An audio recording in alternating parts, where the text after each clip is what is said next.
In this video, let's take a quick look at using the station offset routine to create just a station along an alignment.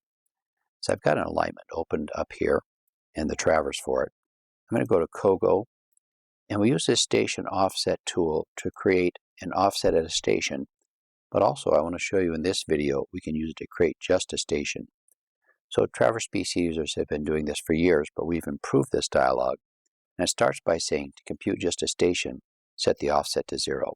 So I can compute this station 800, and you'll notice that when I leave the offset as 0, the computed box down here switches from computed offset to computed station, and also reminds me that the station will be used for the label. So when I save that, Traverse PC reminds me again, hey, do you want to save just the station point?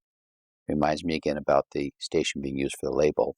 And if I choose OK, I just added that station point 800 there. So I didn't have to specify a label because it used the stationing as the label.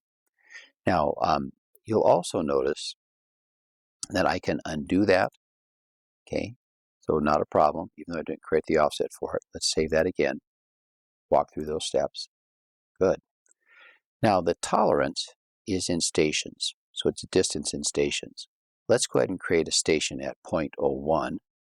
So 800 plus a pair, 0.01. And I'm going to save that, and Traverse PC is going to create that point just fine. But now let's go ahead and create one at 0.11 and watch what happens. So it's going to ask us if we want to save it, but then Traverse PC is going to tell us a station 800 plus a pair, 0.01, already exists within the specified tolerance. So it's not going to create that point for us. That's kind of nice.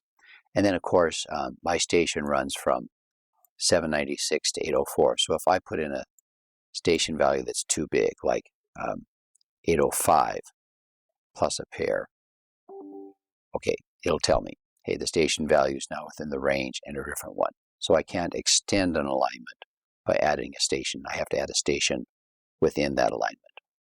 Okay, so some of these changes for entering just a station are new in TPC Desktop 2023, but we've been able to do stations only for a long time with Traverse PC.